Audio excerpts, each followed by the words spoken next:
like to share these recordings with you.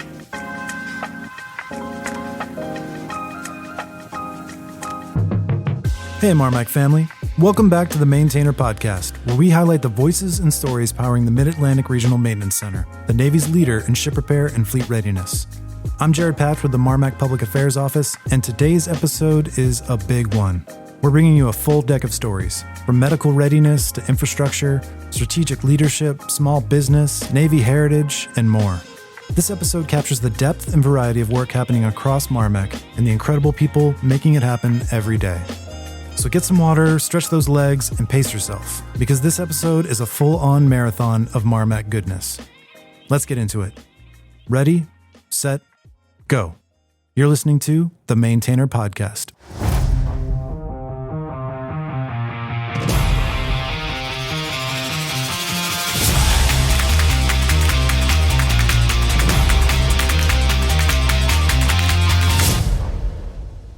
First up, what does medical readiness look like in today's Navy? Public Affairs Specialist Harrison Cox sat down with MARMC's new medical officer, Commander Brian Doc Doherty, to hear more about his role at our command and why wellness is about more than annual checkups. So I am here to help with that, with primary care needs, questions, especially if people have things that are a little more urgent or things over which they're pretty frustrated. I can be a point of contact to help that along.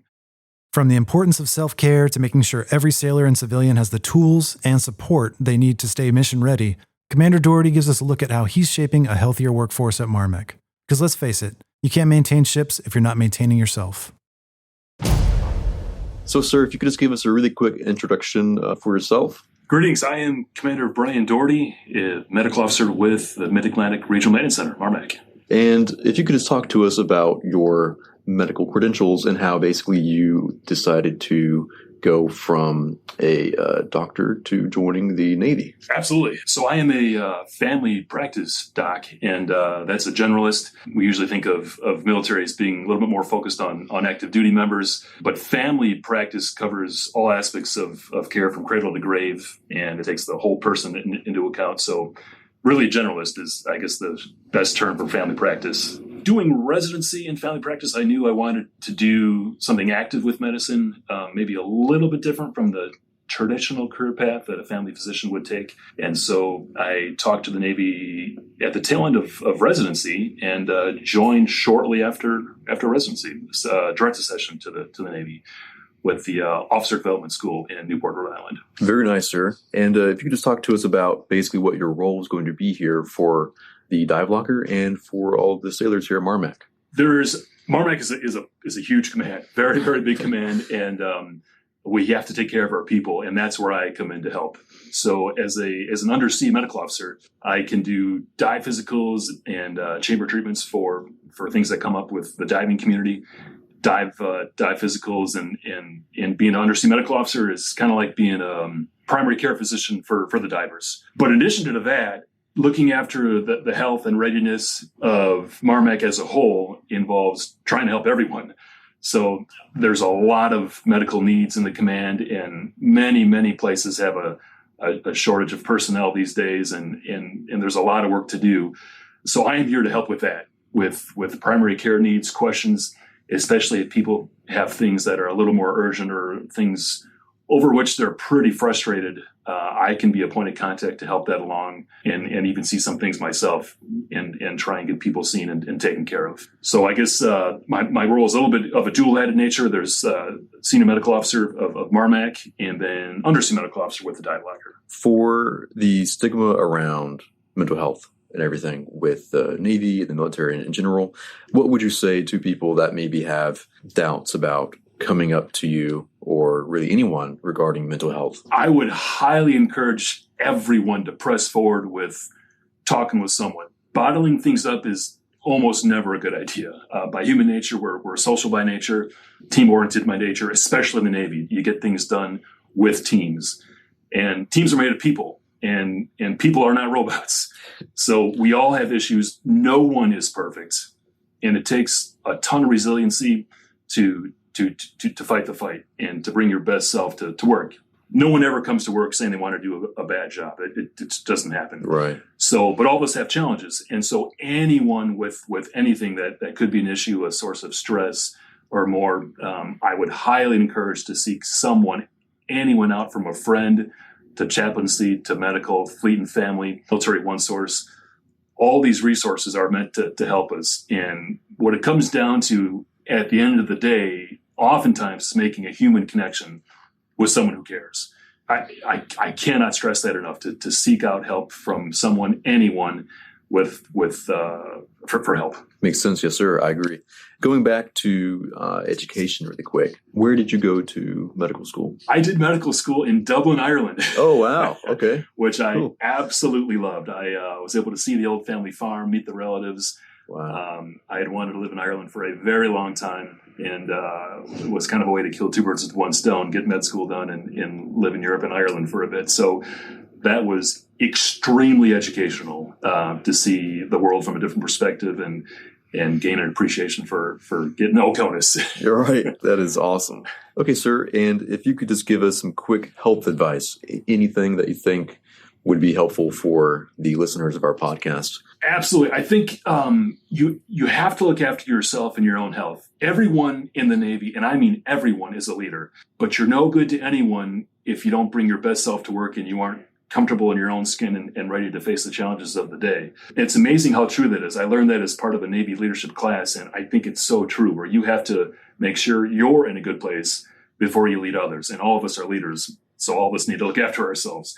And for people, that means different things. It could be a daily workout. It could be a meditation, a walk at lunch. But doing something to stay true to yourself is of paramount importance to bring your best self to work and for resiliency, to fight the long fight. So whether that means journaling or getting immunized or talking with someone about some stress or seeking out a higher level of care if things really are a little more acute and in depth, I would encourage all of that. Make sure that you are in a good headspace every day as much as possible. I love that, sir. And that actually brings us into our next question here. When you're not in uniform, what is your favorite way to unwind and to practice self-care? I got a little bit of a jack of all trades, master of none. So I love to read a ton. I'm a pretty avid reader, and in workout, I've probably gotten a little less aggressive with my workouts as I get older, but still working out.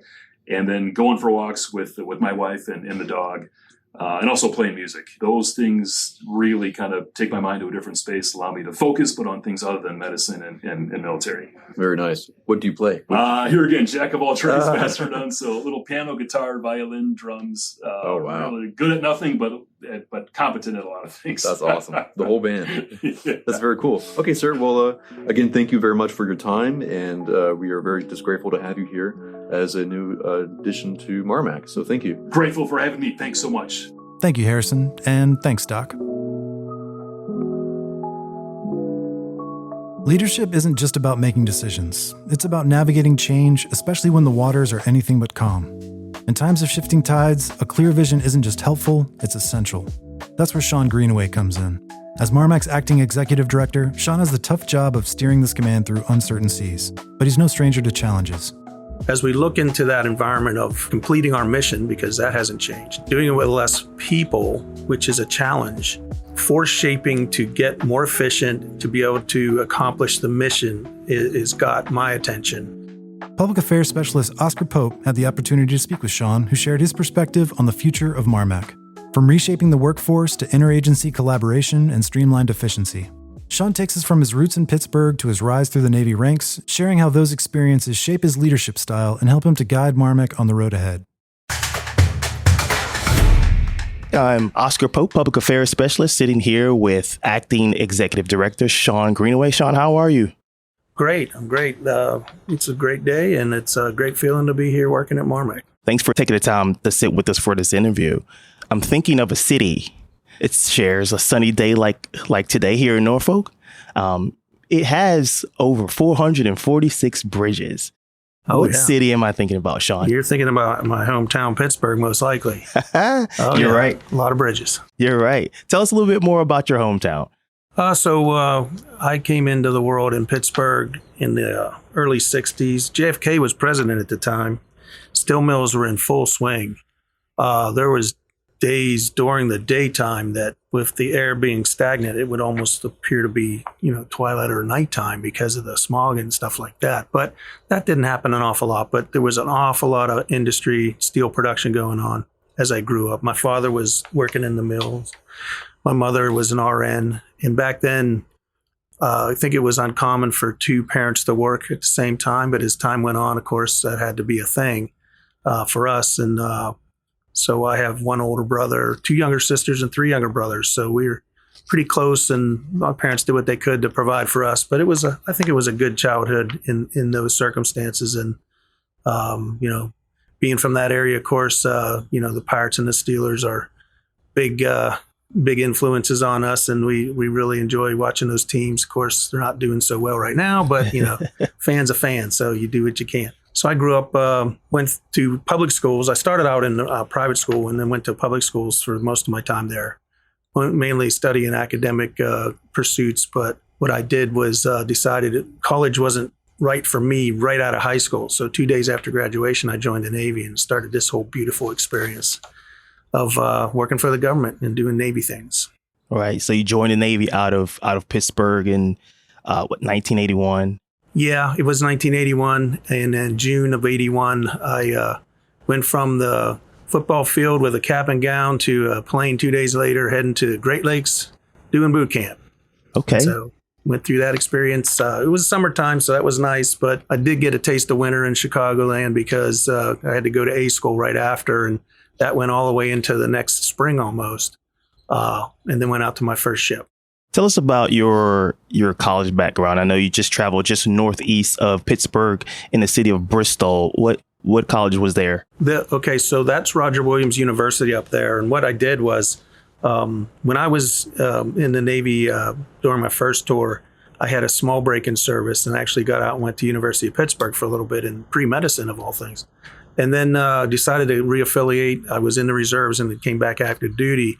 And then while I was doing a tour as an instructor up at SWAS, I was able to, complete my undergraduate stuff up at Roger Williams. And that's a nice campus, nice small town, nice college town up there.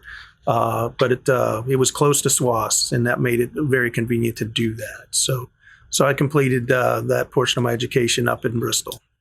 So you've served as leading petty officer on multiple platforms, had experience with various types of leadership throughout your military career. And that brings us to the point of your acting ED.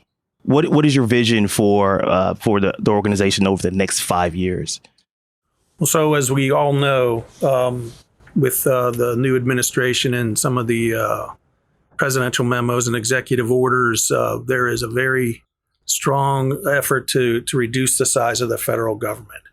And we're going through that every day now over the last 3 months, programs being rolled out to do such things, DRP, things like that. So as we look into that environment of doing, completing our mission, because that hasn't changed, doing it with less people, which is a challenge, force shaping to get more efficient, to be able to accomplish the mission is got my attention. And how you do that, how you treat people fairly, but meet the parameters with the resources we have. And so the challenge is for each department in force shaping what we do to get to a point where we can meet those challenges with reduced workforce and the mission still being the mission. So in 5 years, hopefully the drawdown, stops here soon. We get to our goal, whatever that is. They haven't really clearly articulated that yet, but I think we're getting close. And then knowing what we have to work with, but we can't wait for that. We have to start doing that now. So we're looking at how we can get more efficient with what we have, and also targeting, maybe an 8 to 10% reduction as a parameter to plan to. Hopefully it's not that great, but to kickstart that process. And so that's what's getting our attention, so that, look out 5 years in the future, what we look like is a leaner, more efficient, but smaller organization that is able to meet those requirements in the enterprise, not just in our AOR. It's going to take the RMCs coming together, I think, a little bit more to get there. Yeah, thanks for sharing that. So what do you think, what type of leadership style gets us to that point? Well, so in my career, I've went through smaller organizations and larger organizations, and then, going up through different positions. I subscribe to more of a coach kind of leadership, where you definitely make sure that everyone understands what the goals and what the requirements are, but you let people do their job. You let them do their job, and you don't micromanage. You help them, get through processes. Not necessarily tell them how to do it, but tell them what the goal is, and have them work through that. I think that style of leadership in a change environment is very important. Change environment is key, because when you manage change, majority of changes actually, under the circumstances we are at especially, don't really occur successful enough in the aggregate. There's like up to 80% of changes that are attempted, I won't say fail, but they don't hit home on all the parameters they're trying to pin down. So we gotta be careful what we're doing there, and those kinds of leadership styles help with that.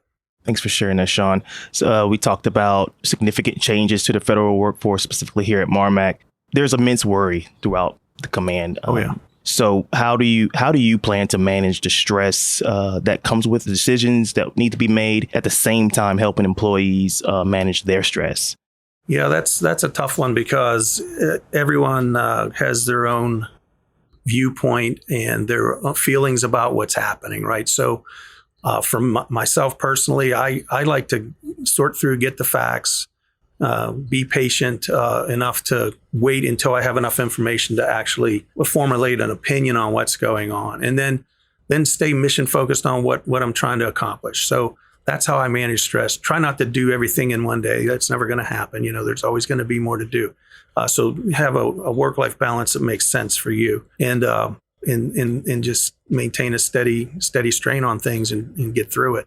There's other things that are available to people with employee assistance programs and things, if they want to reach out, if they are feeling overwhelmed and things like that. And of course, I would encourage anyone to take advantage of those kinds of things. But in the command, what I try to project, and hopefully through the departments, is while change is happening around us, and a lot of it's occurring quickly, that we are transparent and we get the information out to people so they can, feel like they're part of this process. We're all in this together, trying to accomplish what these changes are. And that stress normally rises when people feel like they're not getting the right kinds of information, or things are being held back. And that's not what we're doing at all. And so as we get the information, and as we understand what our orders are, basically, we get that out to folks so they can understand it too, and can become part of the solution set, part of having the control of what happens here. So that to me is a great benefit to manage that impact. But if someone's feeling overwhelmed and they need help, obviously support, leadership supports all opportunities to accomplish that too. Thanks, Sean. So with your background in waterfront ops, which direction do you see MARMC going with the limited resources that we have? Well, so that's kind of similar to, the drawdown and where we see ourselves in 5 years. In waterfront ops, our organization is mainly contract maintenance oversight, or contract management oversight, right? So we rely on a heavily matrixed organization of, a project manager and other entities coming in from the various codes to form a team. And so the same thing applies here. One of the things that I think that helps when you're force shaping and you're looking at across the enterprise kinds of changes is almost taking I'm used to the maneuver warfare concept, where you try to exploit the weaknesses of your enemy, and you do it in a quick and efficient manner. You're not just trying to slug it out through attrition. So in this environment, that requires, in maneuver warfare, it also requires you to push decisions down to the lowest level. Let people make decisions where decisions should be made. That helps with that kind of concept. Encouraging, that kind of activity, and not crucifying somebody if they make a wrong decision. Make sure they're, prepared, trained, and equipped to make those kinds of decisions, but force it down to the lowest level. And key to that is them knowing what leadership, the expectations, the goal of leadership, what the goal of the command, what we're trying to achieve. If everyone knows what we're trying to achieve, what the mission expectations are, then they can do those kinds of things and make that happen. And then as we work together with other RMCs to look for efficiencies and things like that, there's opportunities to, force multiply off of that. Each RMC has a lot of the same kinds of entities in it. There might be opportunities to have one RMC focus on providing that service across the enterprise. The other RMCs can maybe relax and recapitalize those resources to other things and look at it from that perspective. So those are some of the things that are taking up some of my time right now, trying to figure out. Yeah, you've got quite the history and the experience from boot camp until where you are now. So obviously, there's been some failures along the way. What is a failure that you've experienced, and how did it help you become the leader you are today? Well, there's a lot of little things like, when you're dealing with people as a young leader, and you have a particular thought about doing something and it just goes way off course, didn't work out the way you wanted it to. So, some of those interpersonal relationship kind of things in shipboard environments, what it taught me was to take a step back, look at what happened, try to understand why it happened, and then go at it from a different approach, try to be more goal oriented in what you're trying to do, but also be respectful and, treat people right, those kind of things. One of the biggest things that was of concern was when we as an organization shifted from MISMO type contracting to MACMO type contracting. I wouldn't say it was a failure to do that because we changed over, but it was not as smooth as it could have been because I think the rudder order was given before the preparations were kind of in place to make a smooth transition. So, learning from that, it's like once you understand where the organization's trying to go, do your research and get on board and start to become part of the solution. Don't wait for the direction. Look at the options and figure out what the best way ahead is, so you're prepared to do those kinds of things. And that's a good takeaway from that shift over there. And it's a good way to approach what we're going into now.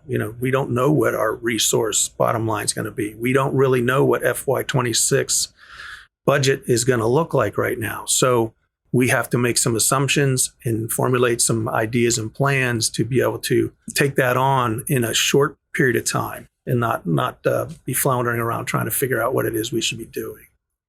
If you want to leave the listeners with a final thought. So it's an honor and a privilege to do what I'm doing right now. I don't take this lightly. I've been doing this for over 40 some years. I enjoy doing it. My biggest goal is to make sure that the people of MARMC have what they need to be successful. That's what I try to keep in mind every day. What can I do to help people be more successful in what they do? And so that keeps me going. The same thing with supporting the fleet.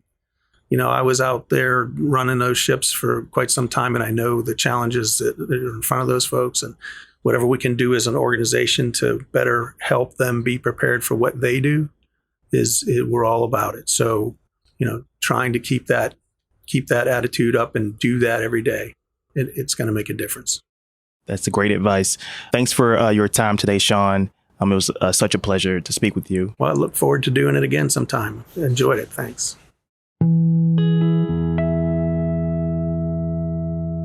The legacy of the chief continues to be a cornerstone of Navy culture, and MARMC is proud to carry that tradition forward. On April 1st, Navy Chief Petty Officers celebrated their 132nd birthday.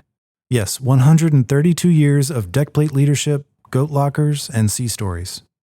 Leading up to the big day, Command Master Chief Dave Atkins spoke with a few of the retired chiefs here at MARMC about their service, how they would describe the role of Chief Petty Officer, and what the anchors mean to them. The conversations were recorded and compiled in a video shown at the CPO birthday celebration. We have a few excerpts from the video to share, along with some audio captured at the birthday bash. Retired Senior Chief Grady Boulier was the guest speaker at the event and shared some wisdom with the new chiefs in the audience. You may remember our former commanding officer, Captain Jay Young, recalling this day in Episode 5 as one of his best days in command, as he was designated an honorary chief by the Chief's Mess. Let's take a listen. All right. Hey, welcome. So this year we're trying to bring our retirees back into the fold and really get some wisdom and mentorship from those who really built a legacy for us to carry on. As it says up here in the CPO Creed, we honor the hat for those who went before us to a value into the anchors, and just want to get to know some retired chiefs and ask you some questions and we'll roll through it, all right? Originally enlisted in 1983, got out in 87 as a second class. I was a IC. Finished with 23 years of service, retired in 2018 as a IC Master Chief. Information Systems Technician, Shanina Francis. I was Information Chief. I was in the Navy for 20 years, and then I retired basically because I had breast cancer. So, want to enjoy life. Eric Lang, I was in the Navy on active duty for 12 years, and then I did 13 as a reservist. I was a A-ganger on submarines. I was in the Navy Hydronaut program. I did a lot of support for the EDO community in the last 7 years of my career. You could do something different every day. So it wasn't like the same routine in and out, and you could qualify anything you wanted. So I could be a pilot one day, surface controller, which is like an officer of the deck of the support ship the next. My name is Rona Jackson. I'm a retired Corpsman Master Chief. I served in the Navy for 31 years. Very proud and happy to serve. Yeah, my name is Josh. I served 24 years on active duty, retired as a YNC a year ago last month. What's one word you would use to describe a Chief Petty Officer? Mission focused.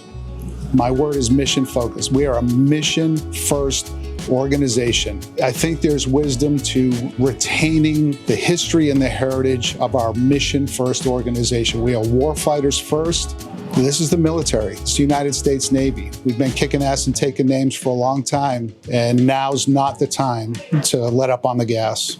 Inspiring. Do your best to always inspire and pull up. Example. You are the example. Lead by example. I would say a servant leader, and that's 2 words. So I say servant. When we say serve, we serve our sailors, we serve our department heads, we serve our triad, we serve the command, we serve the Navy. And that means mentoring, pouring into others, challenging them, holding them accountable when needed, because it makes them better. We're doing it from a place of empathy and love. Foundation. Chiefs are the foundation of the Navy, the foundation of what we do. Junior sailors should be able to rely on their chiefs. Officers, the wardroom relies on the chief's mess. I know a lot of people say backbone. I like foundation. I think it's stronger. Backbone's easy to break, but a foundation is there. Everything's built upon the foundation.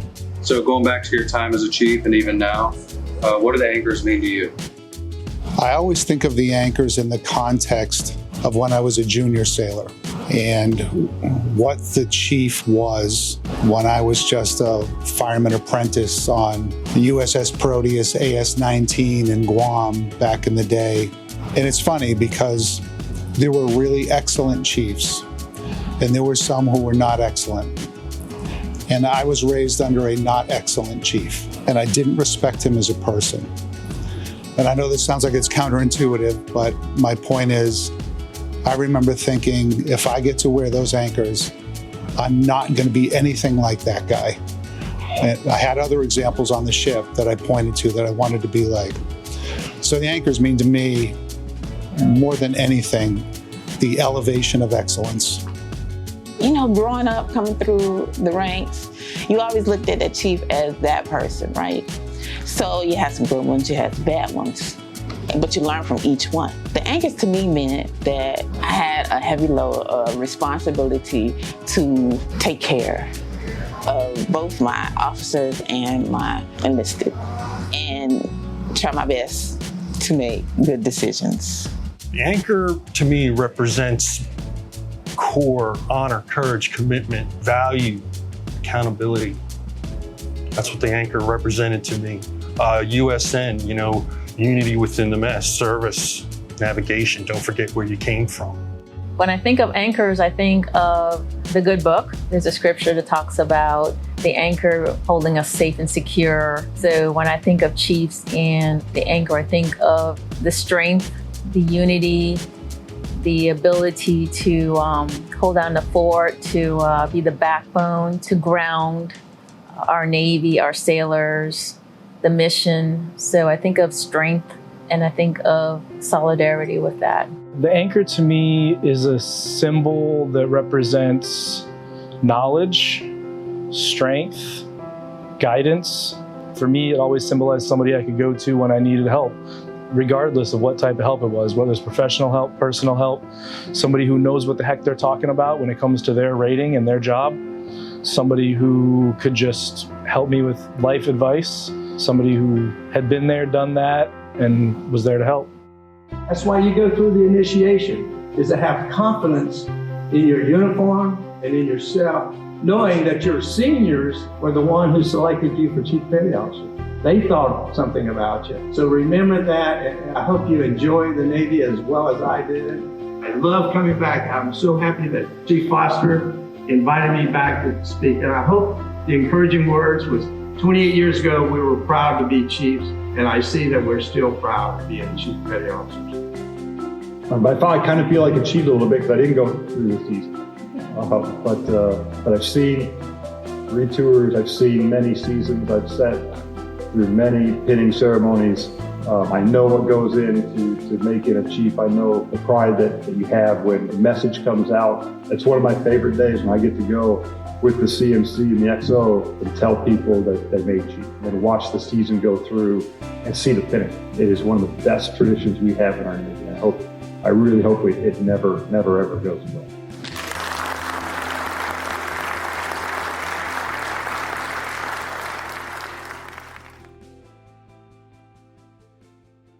Next, we hear from Infrastructure Management Division Head Dave Shutter. What exactly is infrastructure?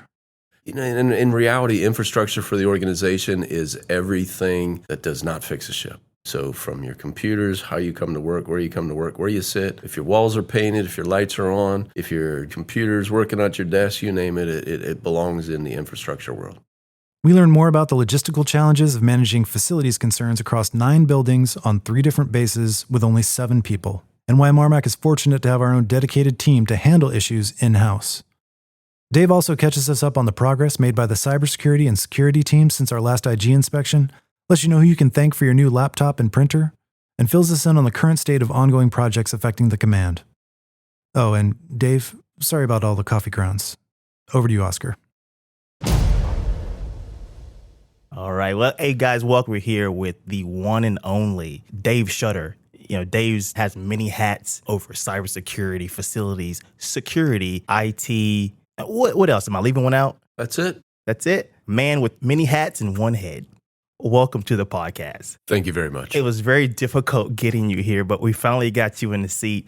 And we're going to dive into some things in your areas of expertise of cybersecurity, IT, facilities. We want to go over some events that has been happening in these areas, and we want your take and your expertise and helping us navigate and understanding those different codes.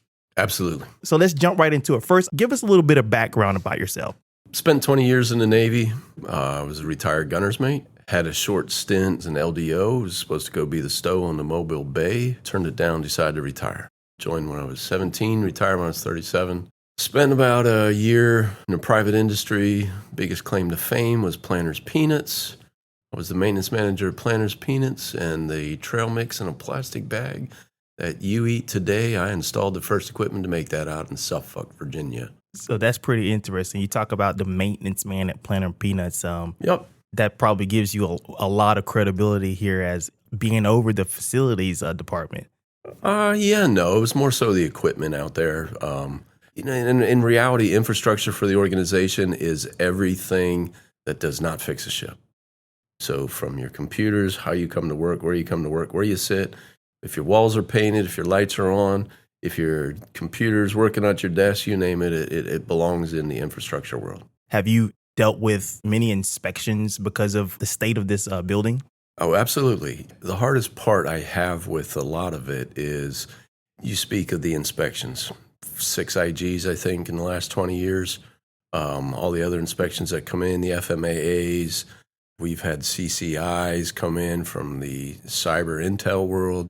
We've had all these things, and it's always shocking to me as I led the majority of the IGs. All these outsiders come here and they say, man, your building's beautiful. Man, it's really nice in here. And there's so many times I'd say, hey, can we record that real quick and throw it out over the 1MC? I think over time, the buildings have greatly improved in the appearance of where we work every day. I've personally seen some improvements around the buildings. Congrats to you and having a hand in that. But let's talk about this past IG inspection.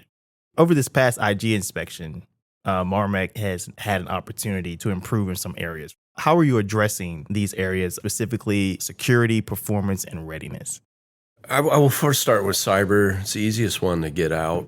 A lot of people don't understand, but in cyber, we have this program called RMC Net. Don't quote me, but all the techs in 200 and some other places, like mainly in Code 200, have computers that are non-NMCI computers. They're standalones. There's 100 plus of these computers. Don't quote me on that number.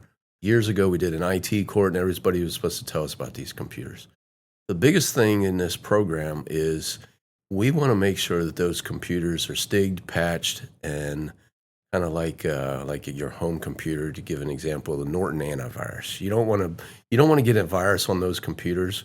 They're not being checked anywhere because they're not hooked to NMCI. So those computers, the techs take them down, they troubleshoot on board a ship. The last thing we want is a virus on one of those assets going to a ship and putting a virus in the system on a ship, whatever they're troubleshooting. We have one that I think is still working on like a Windows 7 version, and there's a couple that are even older than that.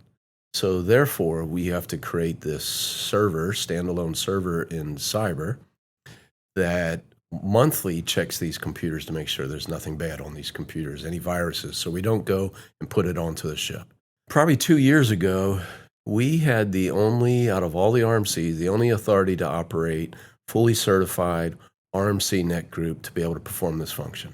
And if you go back 3 years, we were the first cyber team to ever pass an IG inspection because we had the only ATO, because that was a big deal back then. Since the last IG and this IG, make long story short, CNRMC with NAVC cyber team decided, hey, MARMC did this. Let's get them an external connection. We'll install some stuff in their SIPR room, and they'll be the ones doing this for all the RMCs. And we're going to call it RMC Net Enterprise. Of course, we go back with, hey, we don't have the money for these things. A server for that's about 10, 15 grand. I don't have the manning to do this for the entire enterprise. But how are we going to connect to these RMCs that are overseas that don't have NMCI? So there was a lot of time and effort went into it. They put a PowerPoint together, shot it off to NAVC headquarters cyber team. They said, yeah, go do great things. So we spent about 1.5 years trying to build this thing up. And then the IG showed up this past December and said, nope, that is illegal. So everything we worked on to get forward was completely shut down. So I will tell you the cyber team led by Chris Fitzsimmons, the ISSM Eric Ham. That's just so you all are supposed to know who those people are when an IG comes. Had 40 some cards. Sorry, I don't off the top of my head. Well, they're down to 5 open cards. They've already completely reconfigured the RMC Net world with IT because both of them are involved. We are just waiting now for the confirmation that we have our approved way ahead.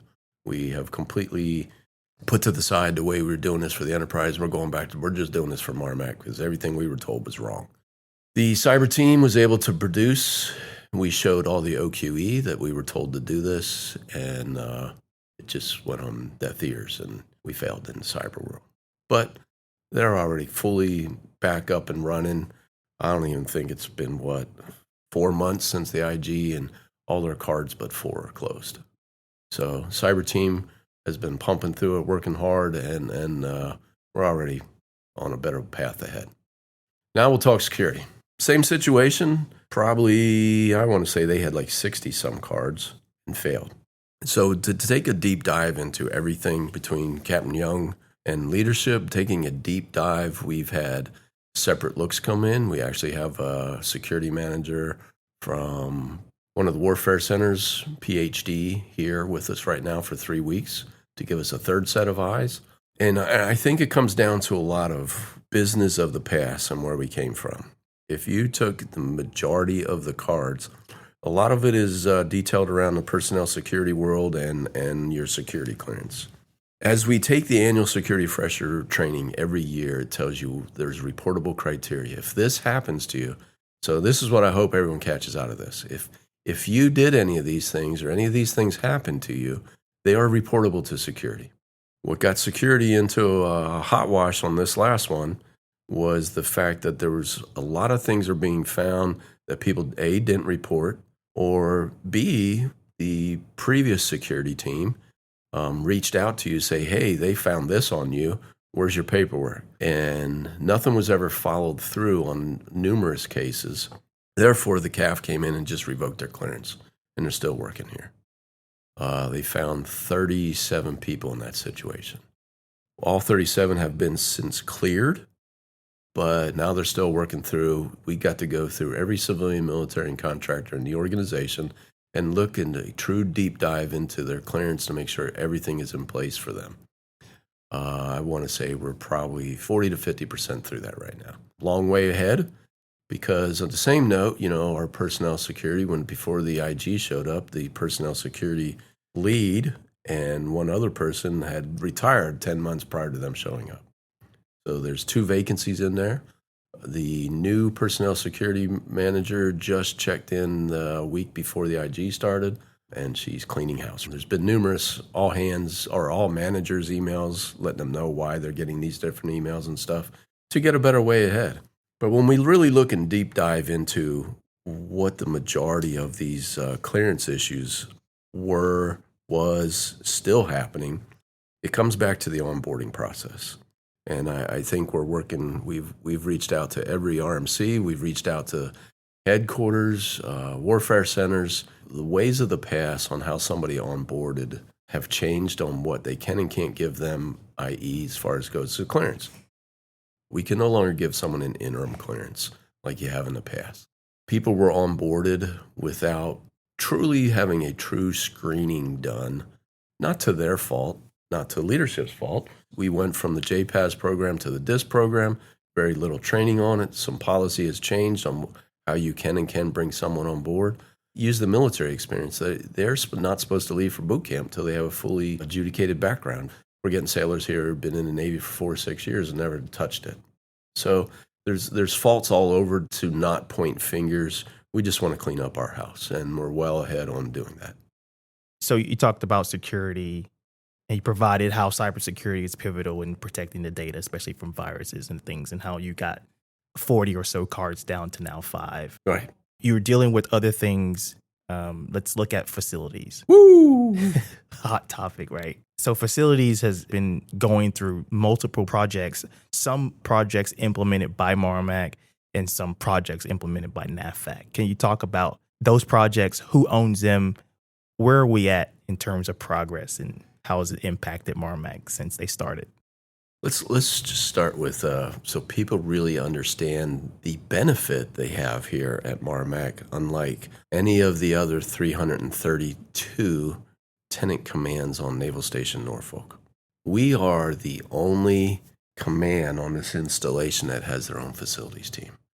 The benefit of that is, and the benefit of what a lot of people who've never left MARMC, specifically LF-18, is this group has always been here. The not understanding or not appreciating the fact that if you go to any of the other 300 plus tenants on this organization, if they have a toilet clogged, they wait weeks for NAVFAC to come unclog it. If they have a water fountain that doesn't work, they wait weeks for the water fountain. A building of this size, we were told last September, and leadership has decided to not go the NAVFAC route, because if you notice, the heat and air conditioning in LF-18 is pretty nice. We literally have a contract with Train to provide heat and air conditioning to this building. Now, there's some issues with a couple devices going on right now. It's summer. We haven't had the AC on since last year. The system's trying to regulate out. We'll get there. But when the leadership and I sat down with the public works officer for the region, they wanted us to do away with that contract, and they wanted NAVFAC to take that contract over. We said, absolutely not. And leadership at the time also said, you know what, we're going to add CP200.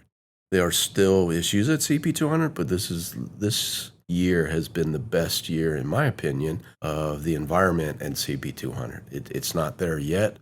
Moving forward, getting a couple new air handlers placed in that overhead over there, and we're going to be there. It is an industrial area. Garage doors are open. Everyone has their little makeshift ACs in their little self-made offices and stuff, but it's getting better. But with that comes, now we have all these other little things, bugs in LF18.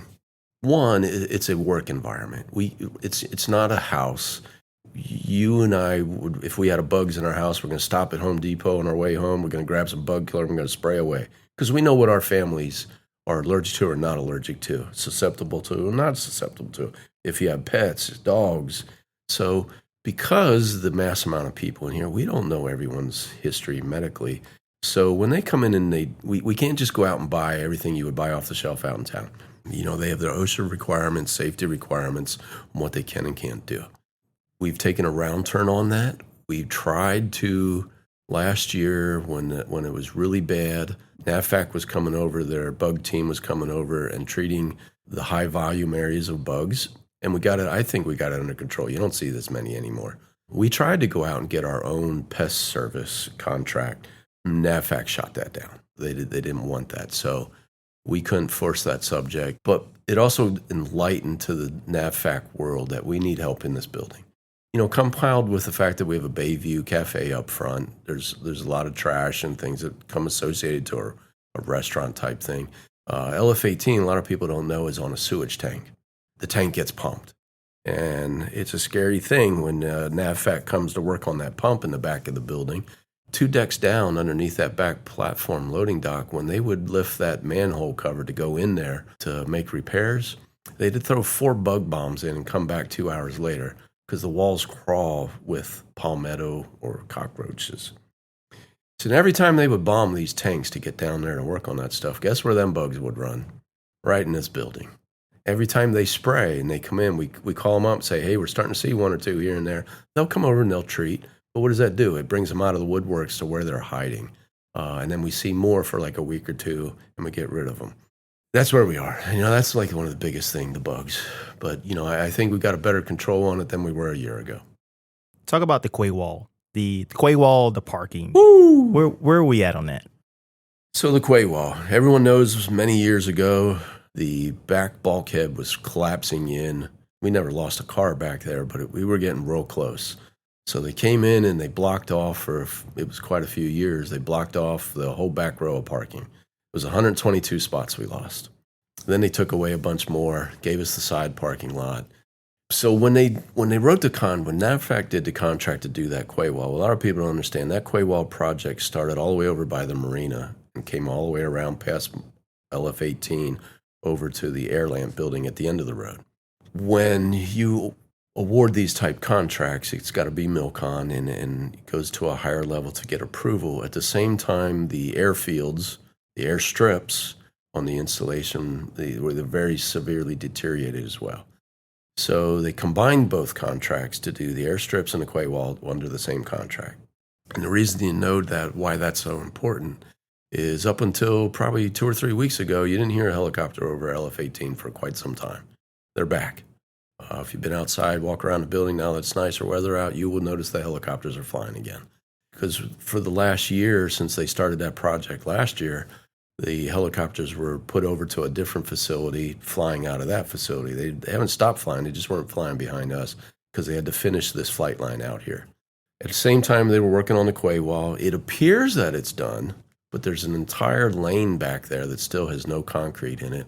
And more importantly, there's no safety, there's like a safety bollard to keep when you park there that you don't drive into the water.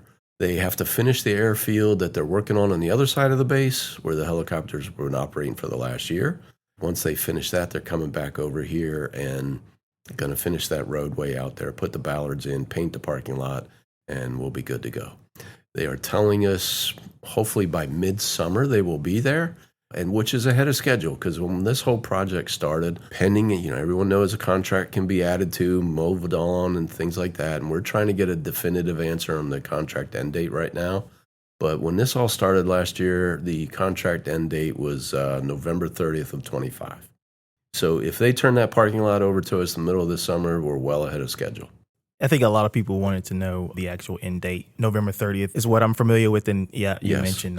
And that's for the airfields and everything associated with the airfields as well. It's not just the quay wall. Is it important for MARMC employees to understand that even though there is an overall contract end date, the contract has many phases attached to it. And one project can finish a little bit sooner than another. So just because you don't see some work going on doesn't mean that the contract isn't progressing. Correct. Right. And the chain of command was very supportive. We held that contract up in reality. When they told us we had to park on the other side of the fence line, there was no safe walkway to walk from there to here. We would not let them even put a fence up until they had a safe walkway from one side to the other. So, there's been things that we've pushed back and helped us to an advantage as well. We did get some parking lot back down by, I guess that's the north end of the parking lot. We did get about 30 spots back a few weeks ago when we asked, hey, there's no more road back there that needs to be put in. There's no safety ballards. Let's take that whole corner and give it back to us. And they did. So just to summarize, we've talked about IT, cybersecurity, facilities, and projects. I'm going to say one more thing about facilities, please. Sure. It is hard to know what's broke out there if we don't put a trouble ticket in and tell someone. Please don't walk by something and say, oh, someone else will report that. If you haven't heard about Arquebus, please get on our SharePoint page, scroll to the bottom, see the word Arquebus, ARCHIBUS. Go in and put a ticket in, please. It's very important. This Arquebus program that we're using to track everything right now is at the headquarters level as well. And what it's helping us do is track everything that NAVFAC is not doing for us.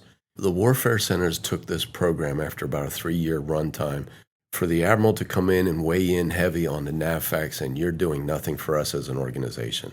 We're utilizing it for the same thing and trying to build that data pool.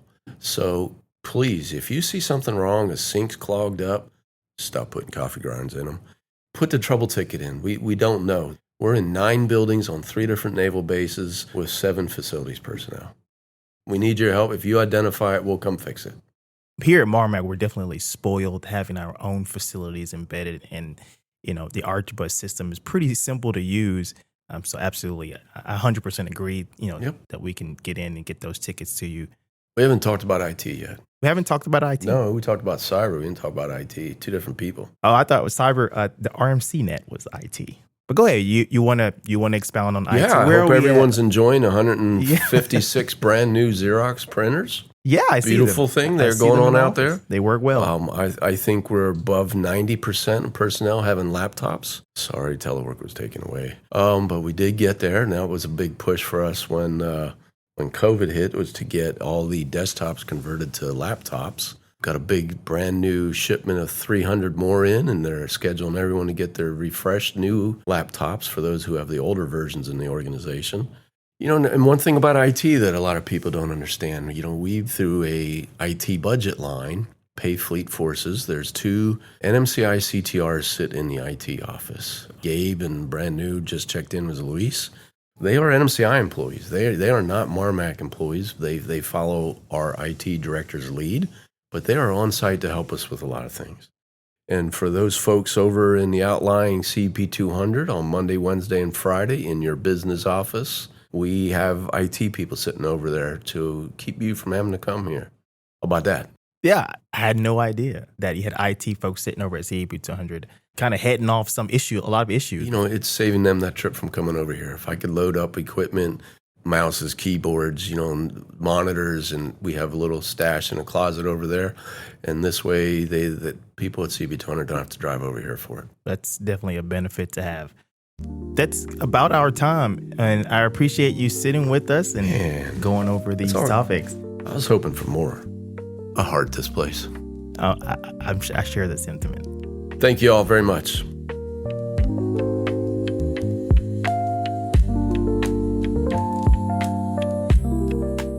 Are you still with us? Good, you're crushing it. Do you need some more water? All right, let's get back into it. Your second wind is coming right up. May is Mental Health Awareness Month, which means it's the perfect time to grab a coffee, take a breath, and stop by your command counselor's office. Hi, I'm Noelle Bice, one of the licensed professional counselors here at MARMC. Need someone to talk to? Join me for Coffee with a Counselor in my office at Building LF18. It's a relaxed space where your mental health matters as much as your morning brew. Stop by, grab a cup, and let's chat, because sometimes the best solutions start with a simple conversation.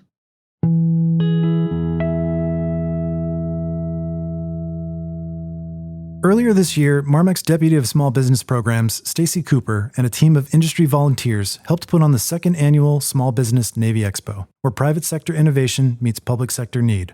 The event took place on March 13th and 14th at the Hampton Roads Convention Center. Businesses of all sizes were invited to attend the expo to hear from guest speakers, participate in seminars and discussion panels, and network with potential partners in the shipbuilding industry. One of those guest speakers was none other than Robert Yates, the head of MARMC's Contracts Department. Oscar was there to talk with Robert. Good to see you. And Stacy. Nice to see you too, Oscar. About the importance of events like these and how a rising tide lifts all ships. He started off by asking about what the expo offered in terms of naval readiness. Let's hear what they had to say. So it offers a chance for our industry partners, especially small businesses, to see what's out there for them, try to get into the industrial base for the Navy. A lot of times, small businesses don't know how to navigate or see what's out there because they kind of in transition.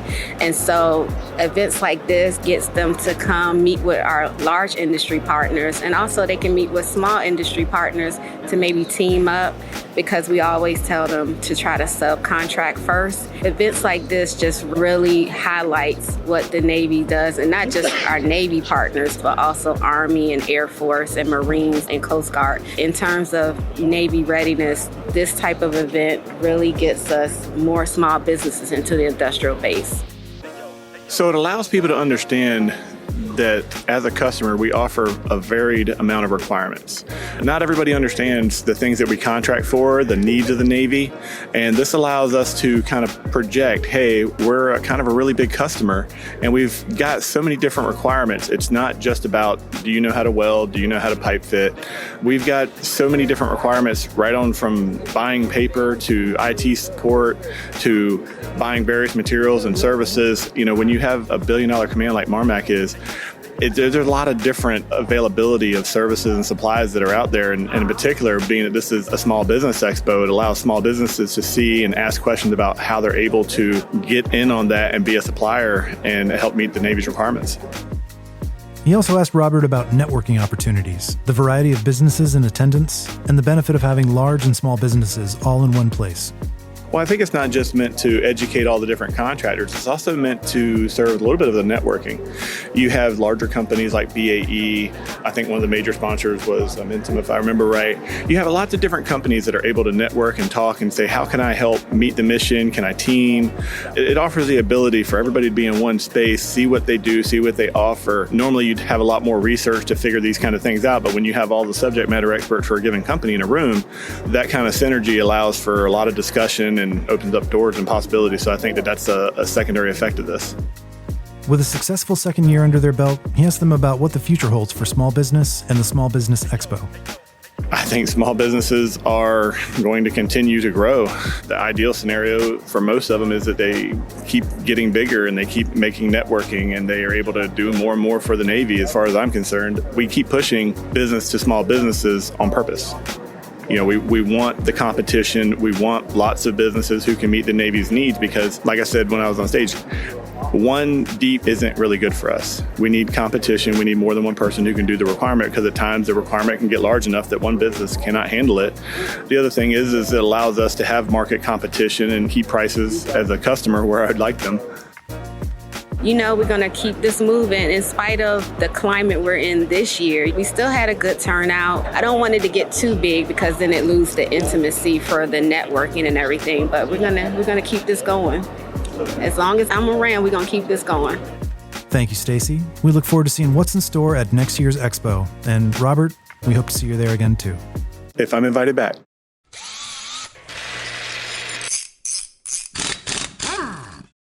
What keeps our sailors safe when they're doing the dirtiest, most dangerous jobs in the fleet?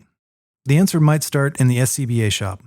DCs are the Navy's first responders in the face of any damage or hazard, ensuring the safety and readiness of the ships and their crews. We had a conversation with DC2 Castillo and DC3 Williamson from the Self-Contained Breathing Apparatus Shop to learn how they keep life-saving gear maintained, tested, and ready for action. It's behind-the-scenes work, but critical, because when you're entering a smoke-filled compartment, you want to be 100% sure your equipment won't fail you. You hear a lot about DC. All of our instructions are written in blood. It clicks when you're taking something apart and it's messed up and you're like, oh, this could kill someone. And now, over to Harrison for his conversation with DC2 Castillo and DC3 Williamson. Okay, welcome back, everyone. My name is Harrison, and we have two sailors here from our SCBA shop. Hey, good morning. Good morning. Good morning. Hey, so if we could just start with a couple of quick introductions. If you could just tell me your name and your rate. DC2 Castillo. I'm DC3 Williamson. Okay, well, very nice to meet both of you. Could you guys tell me exactly why you wanted to join the Navy and why you guys chose DC as your rate? I am third generation Navy. My great-grandpa, my grandfather, and then a bunch of my aunts and uncles were in the Navy, so I wanted to join. Plus school and to travel the world.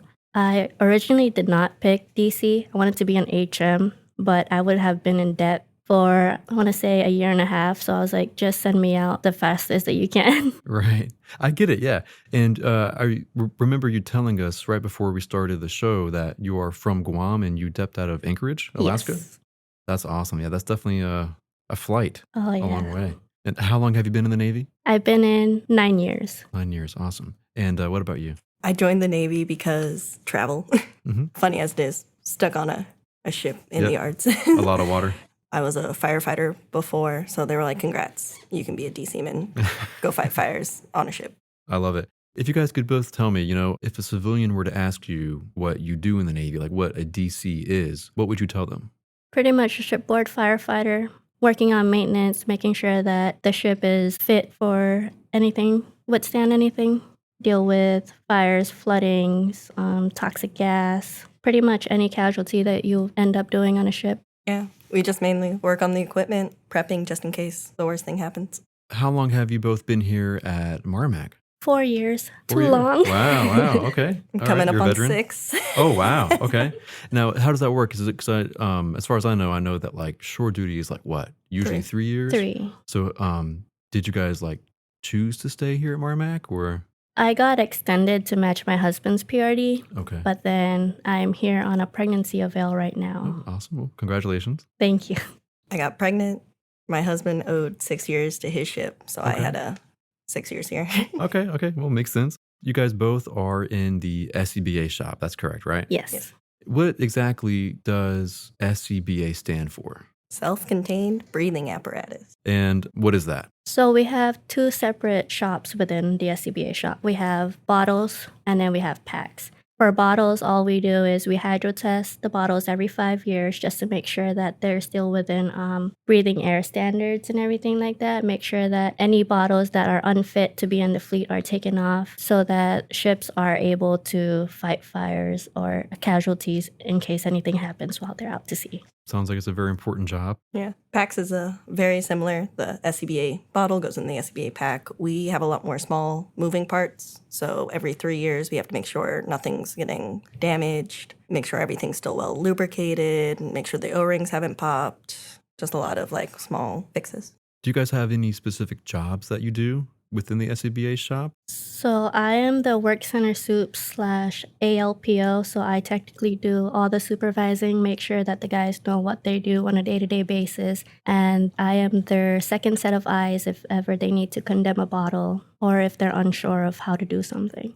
Awesome. And what about you? Just make sure all the equipment's still running. Yeah. I take on a work center soup-esque in that shop. Okay. So every sailor has that moment when they realize the real impact of their job. When did that click for the both of you?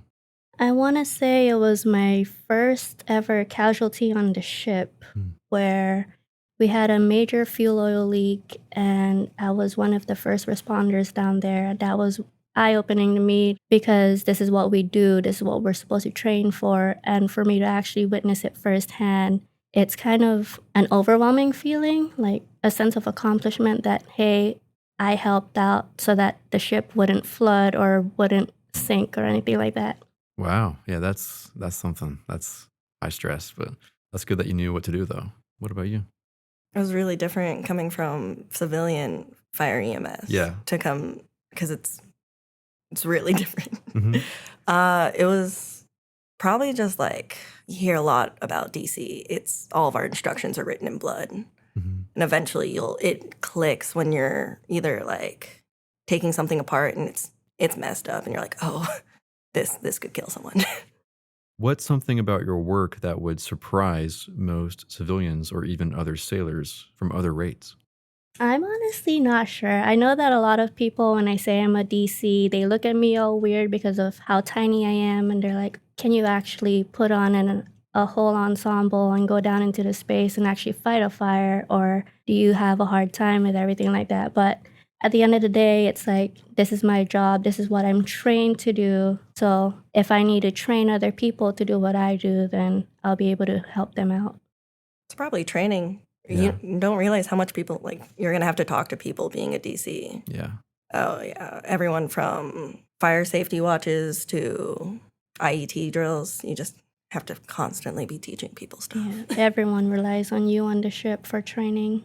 And going back here to the SCBA shop, how exactly does work come into the shop? Is that from the ships that MARMC works on and they are requesting assistance, or? So all ships on the waterfront have to put in a job that gets screened through planning and then comes over to us. It's usually for bottles and packs that are going out of their hydro or function dates. So when they get screened, I don't know the entire process between screening to us actually getting the package. But when we do get the package, it's just a whole waiting game of when they want to drop off their bottles and packs. Sometimes we have to turn them away because they don't need to get work done. Okay. But other times we'll just take their bottles and packs, especially if they're like a deployer, we'll rush their stuff for them so that they are at 100% accountability for everything on board. And how long does that take? Like if a ship requested assistance, how long would that take?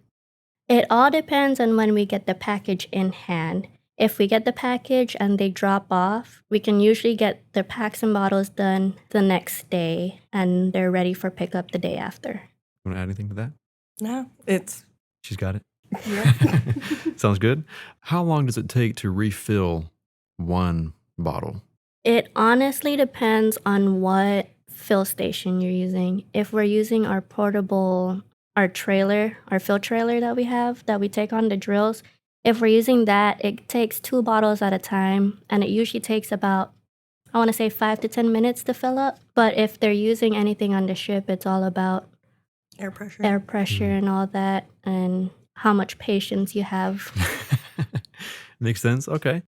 Going back to more career questions, do you guys see yourself staying in the Navy for 20 years and retiring, or what would you like to see yourself accomplish out of the Navy? So I plan on getting out at the end of my contract in 2027. With the way the new advancement works for us, it's just not ideal for DCs to stay in, because the only way we can advance is going back to a ship or getting an A2P billet, which right now there's a lot of people fighting for the same billet, and we don't have enough manning for that. Or we have the manning, it's just that we don't have the billets. We don't have the billets available to fill those spots. Yeah, I go back to a ship in next March. I got selected for orders, but yeah, so I'm in till 2029 right now, knowing I'm gonna have to observe for I think another 3 years after that just to put on second. When I've already passed a test, I've done the whole thing, Right. knowing that I won't be able to put it on until I reach a ship. Looking back, would you choose DC again? I like what I do. Mm-hmm. I am upset about the advancement, but ultimately, like, I've always taken pride in being a DC man. Is it the easiest job? No. When you're deep in the trenches, though, it's fun. For the civilian equivalent of a DC, I'm assuming that would just be like a firefighter. Yeah. And so is that what you see a lot of people when they get out of the Navy, they become firefighters? Not necessarily. I know that a bunch of the people that I knew that were DCs ended up doing something completely different. Because you do so much like engineering work, and we don't actually go through an actual like firefighting academy like other branches. We do our A school, which is only about 3 weeks long. We don't have the same amount of training. So we're not certified to be firefighters outside of the Navy. And if you could go back and give advice to yourself as a new sailor, what would you say? Just prove them wrong. Let them see that they can't judge you just based on your appearance. Just breathe. It gets stressful, but just breathe. Be okay. Right. Just stay calm. I like that. Are there any memories, any fun memories or fun moments within the SCBA shop, or maybe wearing an SCBA? I remember wearing those and I did not like it. No. They're not fun to wear. I want to say when she accidentally dropped the big Cal bottle that freaked all of us out. Uh-oh. It's a calibration bottle. It's about 900 pounds. Oh, man. It's how we stretch the jackets and get them ready in the morning. We needed a new head for the threads. It was already getting worn down, and I slightly just didn't torque it enough, and it went up, and it went right back down. Oh, dang. It left a dent in the floor. Yeah, there's a dent in our grates right now that the HTs had to fabricate a little bottle holder just so that it wouldn't happen again. Is that talked about a lot in the shop? Yes. Yes. Every morning. Every morning. Oh, wow. Okay. Very memorable there. And talking about the other shops in Code 900, are there any shops that you would be interested in learning more about? Probably welding. Yeah. Okay. That or the MRs. I know they like the fabrication and everything like this that. Is the MRs like bread and butter. This is like they don't do a whole lot. Well, they do a lot on the ships, but like this is where they do all their like big work. Okay. Nice. So now talking about MARMC, what is something that you both really enjoy about the command? Being able to go home at the end of the day and not being on like a 24-hour duty shift like how it is on the ship, and all the time off that we do get to be able to spend time with our families.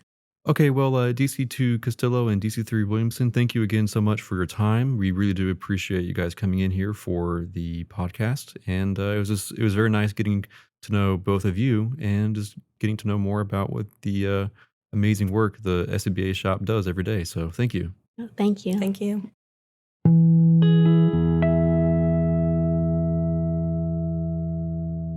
On April 25th, 2025, MARMC held our change of command. Ladies and gentlemen, Captain Dan Heminger, Commanding Officer, Mid-Atlantic Regional Maintenance Center. We are excited to welcome aboard Captain Dan Heminger as MARMC's new commanding officer. We had a lot of fun capturing the conversation between Captain Heminger and our former commanding officer, Captain Jay Young, in Episode 5. Before the change of command, a surprise farewell celebration was held for Captain Young, and many members of the MARMC family showed up to wish him luck and thank him for his leadership over the past few years.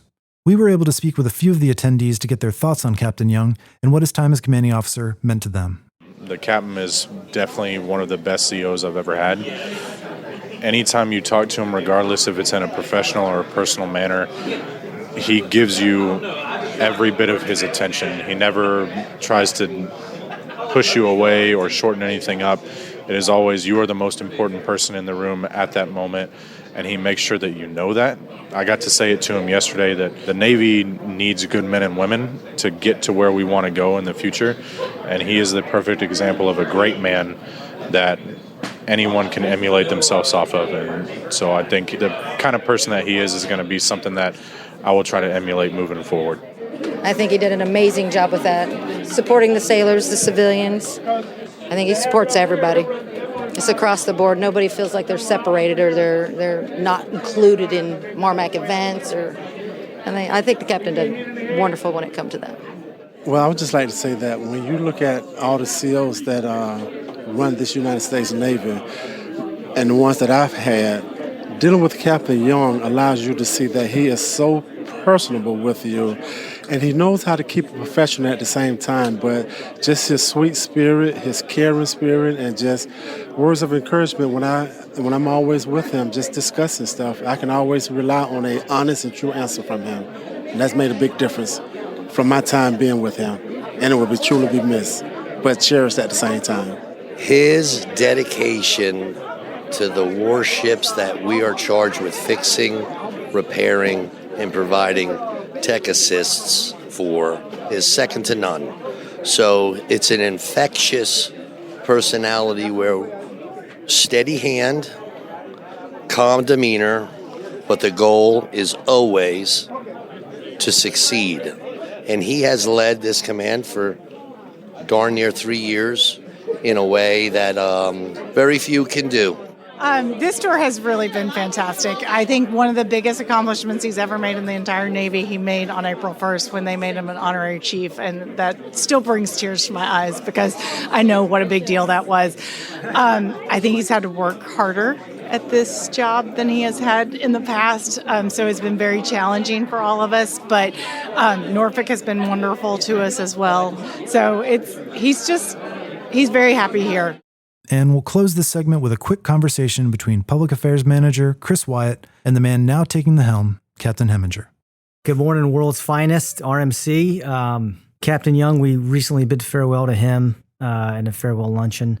We had a lot of folks come out and communicate to him what his leadership meant to them. And I will say personally, I got the pleasure of serving with Captain Young, and I can honestly say he was an inspirational leader. He took the command to new heights, and I'm very excited to pick up where Jay left off.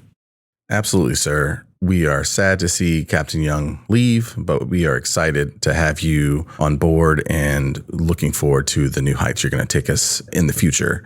Speaking of turning the page, you sent out an all-hands email talking about your command philosophy and your guiding principles.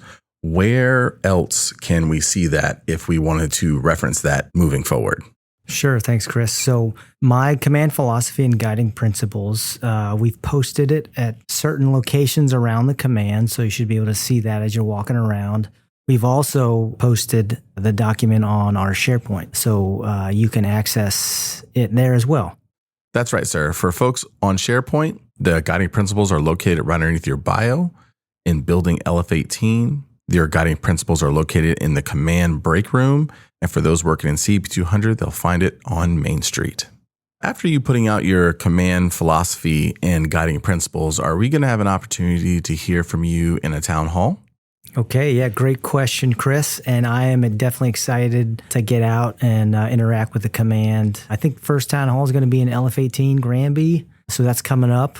Will be hopefully a pretty good turnout there to interact with the folks at the command. I'll be introducing sort of my background and having some frank conversations with the folks and talking about the command philosophy and opening it up to topics that are important to our command. Definitely looking forward to that. And then we do have plans on getting out to the other locations as well. I think town halls are really the perfect venue for you to get up and close with the MARMC family, them learn a little bit more about you as our leader and giving them an opportunity to ask questions as well. And like you said, we do have plans on going to different buildings and also going to the yards as a way to get you out and about and learn more about what we do day in, day out here at MARMC. That pretty much sums up our podcast. Is there any other questions that you have, sir? Nothing. Thanks very much, Chris. And looking forward to, like I said, getting out and interacting with the command. Thank you, Captain Heminger, for taking the time to spend with us today. Have a great day. Thank you, Captain Heminger. Be sure to keep an eye out for more information about the upcoming town hall here at Building LF18. If you've made it this far, congratulations. The finish line is near. So grab a towel, book that massage, whatever your post-race routine is, you've earned it. Here's a sneak peek of what's coming up in the next episode. We'll sit down with members of the gas turbine and diesel shop to learn about the joint effort between our production and engineering departments to conduct a 2-alpha MPDE clutch assembly changeout and overhaul, the first time this has been done in our eye-level shops. And yes, we promise to translate all of that into English for those of you who don't speak fluent technician jargon. Exciting things are happening over at the new 3D printer shop, and we'll fill you on the future of 3D printing and ship repair. We continue our Sailor Spotlight series, this time checking in with members of the welding shop to hear about how they handle the heat. Our command counselor, Flora Papadimitriou, stops by to talk about Mental Health Awareness Month. We hear from the winner of the NAVC Commander's Innovation Award, Carl Bush. And we talk OPSEC awareness with Operations Security Manager, Charles Miller. That's a wrap on this episode of the Maintainer Podcast. But before we go, I'll pass it off to a few of our shipmates to help close us out. Okay, this is YN2 Lopez. This is DC3 Spylik. This is MM3 Spino. The Maintainer Podcast is produced by the MARMC Public Affairs Office. Follow us on Facebook and LinkedIn. Follow us on Facebook and LinkedIn by searching Mid-Atlantic Regional Maintenance Center. You can also check out the MARMC News and Event page on SharePoint. to stay current with everything happening around the command. If you have an idea for a future episode, or if your team is doing something the command needs to hear about, drop us a line at Public Affairs. We'd love to hear from you. Until next time, fair winds and following seas. I'm Jared Patch, and this has been the Maintainer Podcast. Over and out.